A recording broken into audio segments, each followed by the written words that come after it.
आप सभी श्याम प्रेमियों को जय श्री श्याम। अगर बाबा श्याम की कहानी आप सभी को पसंद आए तो चैनल को लाइक करें, सब्सक्राइब करें। जय श्री श्याम। खाटू श्याम मंदिर सीकर राजस्थान में स्थित है। खाटू श्याम का इतिहास बहुत प्राचीन है। आज से लगभग 1000 वर्ष पूर्व में इस मंदिर का निर्माण हुआ था।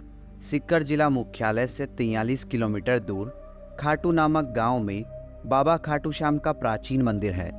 इस मंदिर में भगवान श्री कृष्ण और बर्बरीक की पूजा होती है। खाटू श्याम में बर्बरीक का सिर है, जिसे बर्बरीक ने भगवान श्री कृष्ण के कहने पर दान कर दिया था। कलयुग में खाटू श्याम को श्री कृष्ण का अवतार माना जाता है।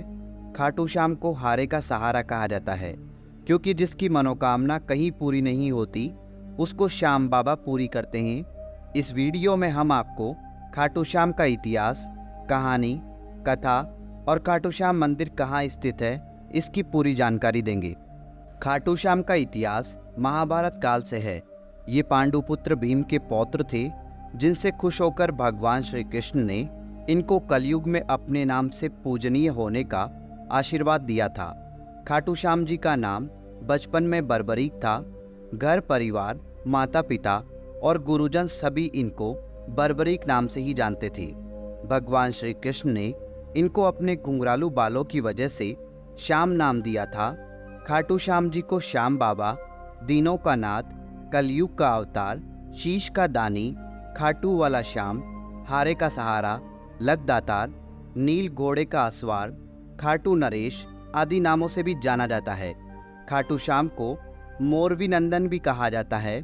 खाटू श्याम जी की कहानी की शुरुआत मध्यकालीन महाभारत से शुरू होती है। बलवान भीम के पुत्र का नाम था घटोत्कच। घटोत्कच का विवाह दैत्य राजा मूर की पुत्री कामक कंटकटा, जिसे मौरवी के नाम से भी जाना जाता है, के साथ हुआ था। मौरवी और घटोत्कच ने एक पुत्र को जन्म दिया, जिसका नाम था बर्बरीक। बचपन से ही बर्बरीक ने अपनी माता मौरवी और भगवान श्री कृष्ण से युद्ध कला सीखी। बर्बरीक ने भगवान शिव की तपस्या की, जिससे प्रसन्न होकर शिवजी ने उन्हें 3 बाण दिए। ये 3 बाण उनको तीनों लोकों में विजय दिलवा सकते थे। यह वरदान पाकर बर्बरीक बहुत खुश हुए। बर्बरीक अपनी वीरता और शक्तियों के लिए जाने जाते हैं।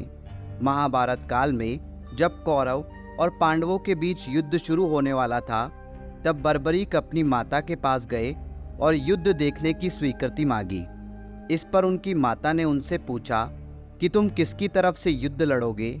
इस पर बर्बरीक ने जवाब दिया, जो हारेगा मैं उसकी तरफ से युद्ध लड़ूंगा।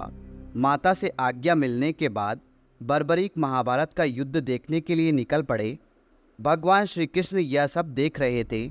श्री कृष्ण जानते थे कि यदि बर्बरीक को नहीं रोका गया तो युद्ध का परिणाम पलट देगा।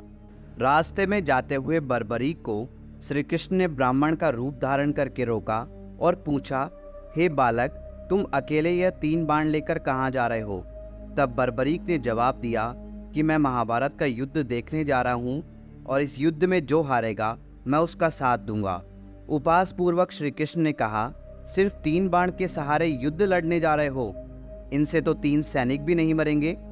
यह सुनकर बर्बरीक बोल पड़े, हे ब्राह्मण, यह कोई साधारण बाण नहीं है। यह बाण मेरे आराध्य महाप्रभु शिवजी ने मुझे दिए हैं। 3 बाण तो क्या, सिर्फ एक बाण एक पल में युद्ध को खत्म कर देगा। हालांकि यह बात श्री कृष्ण पहले से जानते थे। बर्बरीक को रोकने के लिए श्री कृष्ण ने उनकी परीक्षा ली। श्री कृष्ण ने कहा, हे बालक, इस पीपल के पेड़ के पत्तों को भेद कर दिखाओ। तभी बर्बरीक ने एक बाण निकाला और अपने आराध्य का ध्यान करते हुए बाण छोड़ा, जो पीपल के पेड़ के सभी पत्तों को भेदता हुआ निकल गया। बर्बरीक ने ब्राह्मण से पूछा, आप कौन हो और मुझसे क्या चाहते हो। इस पर उस ब्राह्मण ने जवाब दिया कि मुझे दान चाहिए, क्या तुम दे सकते हो। बर्बरीक ने कहा, मांगो, आपको क्या चाहिए। तब ब्राह्मण ने उनका शीश दान में मांग लिया। यह सुनते ही बर्बरीक समझ गया कि यह कोई साधारण आदमी नहीं है। उसने ब्राह्मण को अपने वास्तविक रूप में आने को कहा। तब भगवान श्री कृष्ण अपने असली रूप में बर्बरीक को दर्शन दिए। अपने गुरु को सामने पाकर बर्बरीक धन्य हो गया।